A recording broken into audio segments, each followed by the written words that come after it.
Tales from a Haunted Diner, Part 1. Customer Service. I hate customers, especially the dead ones. There's a reason I'm a cook and not a waitress. I walk out into the dining room to get my 3 a.m. coffee, and I immediately feel a chill down my spine. He's sitting at the bar, staring at me.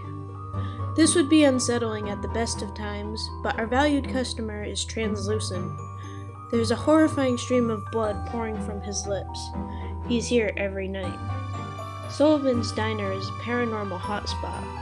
Or we have a full staff of mentally ill employees with shared delusions. Either way, I'm too broke to quit.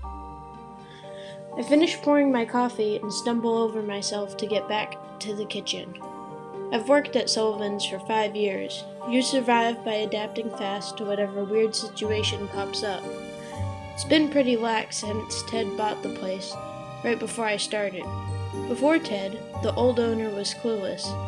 He didn't know the importance of keeping the supernatural happy. It took the town's plumbing company a good 2 weeks of work to unclog his remains from the pipes. "You look like you've seen a ghost, Ivy," says Ted with a grin. He owns this place. The Ted don't bother him as long as they pay with worldly money. "You're an asshole." "Who was it?"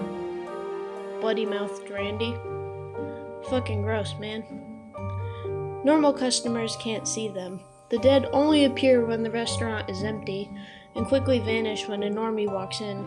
They are also the bulk of our nighttime clientele.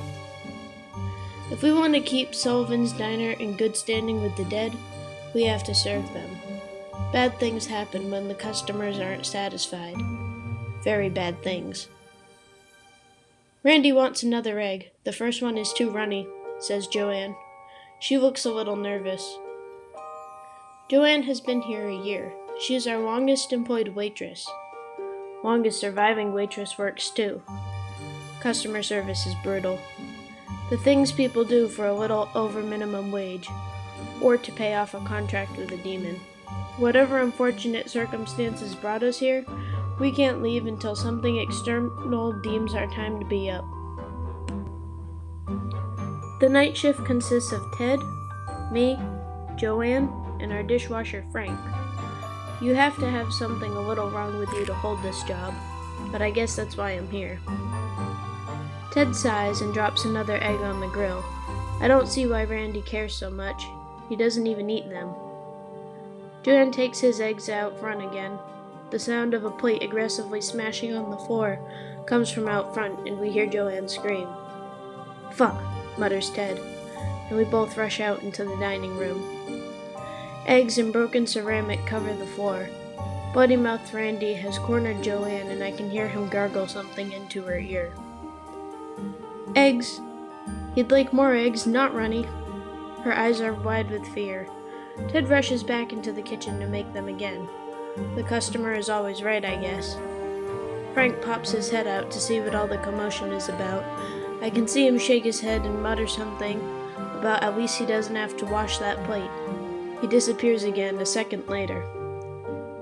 It's been months since something like this happened, and Randy is usually a very laid-back dead guy. Me and Joanne exchange helpless glances as we wait for Ted to come back with the eggs. I have to break my gaze and turn away, so Randy doesn't see the absolute look of disgust at his appearance. Yet another reason I'd make a terrible waitress. Ted comes back and slams a plate on the counter. The ghosts are known to be docile and harmless as long as they get what they want. A hot plate of food and some decent service. "Randy, back off." Ted's voice is low. Randy turns back to the counter and sits. He inspects the eggs. "Good," he gurgles. Blood dribbles out of his mouth and down his throat. Joanne composes herself, tucking loose strands of red hair back into her messy bun. She starts a fresh pot of coffee, and me and Ted head back to the kitchen. "Freak," I mutter. "Valued customer," corrects Ted sarcastically. I can see Randy through the window in the kitchen door.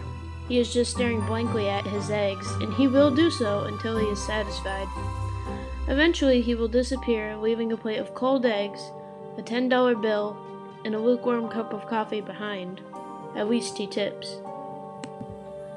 It's been a pretty slow night, all things considered.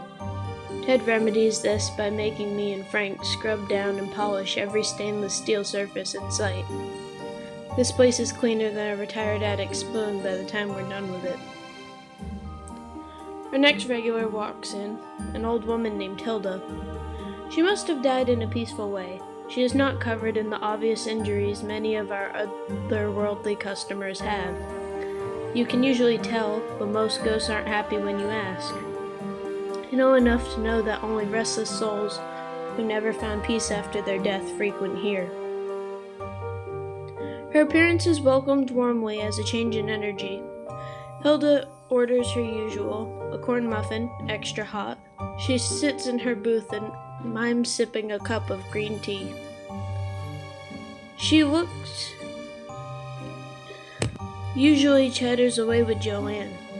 I'm sure she mainly comes for the conversation. A lonely old woman, almost like every other daytime customer, but dead. They can move objects, but don't consume them. I've never really figured out how ghost physics work. Tonight is different, though. The front of house is quiet, and I catch a glimpse of Joanne unnecessarily dusting.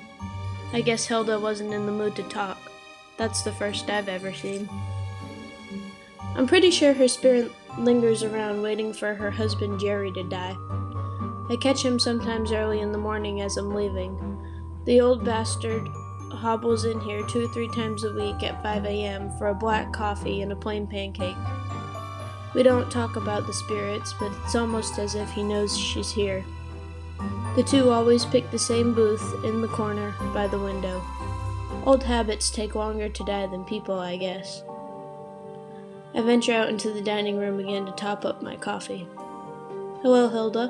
How are you? She doesn't even look up. She just stares almost angrily at her muffin. Joanne gives me a glance, and I turn to head back into the kitchen.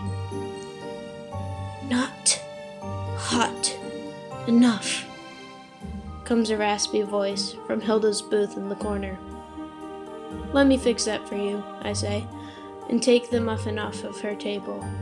It's quite literally steaming, but I'm not willing to risk another Randy incident. Another one?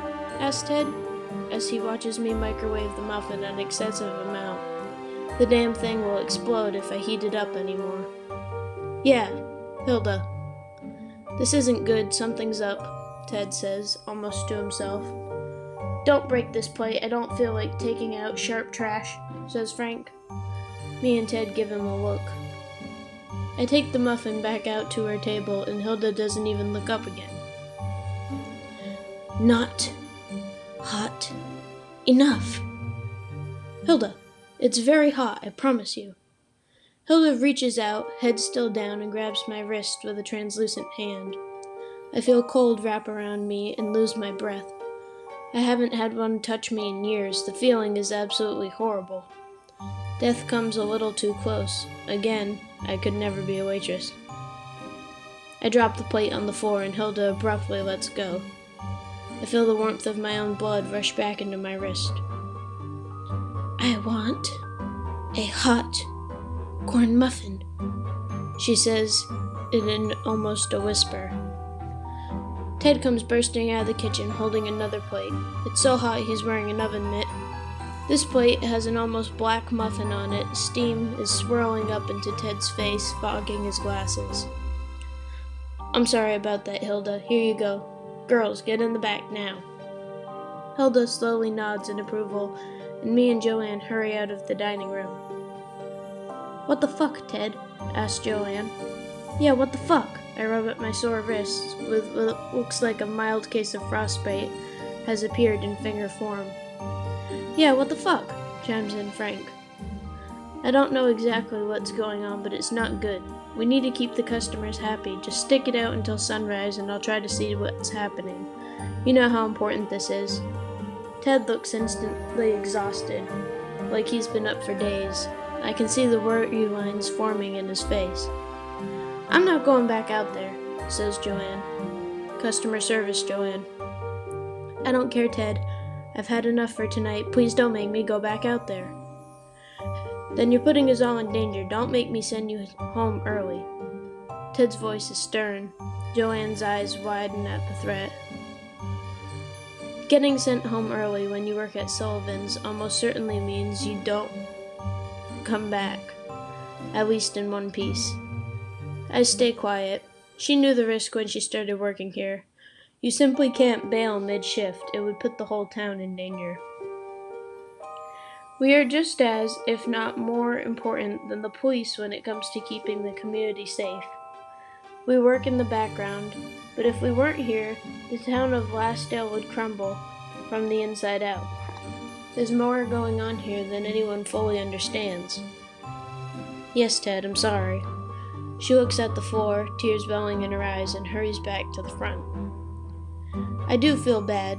I don't think she's ever worked a day like this before, and the first time the regulars turn on you is bound to make anyone scared. We're 2 plates short, boss. I need them in the morning. Ted barely nods in acknowledgement at Frank. The diner has to stay fully stocked. We can't risk running out of anything. We have to be overly cautious, so even 2 broken plates will quickly be replaced. As long as we're running smoothly, the spirits have less of a reason to become aggressive. The rest of the night goes by quietly. We serve a few of the usual drinks, some truckers, no more supernatural guests, but I can't shake the feeling that something bigger is off.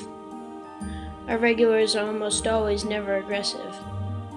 Anyone worth their salt knows the ghost responds to things going on behind the scenes. I'll see what I can find out tomorrow. I might even have to speak to a customer or 2.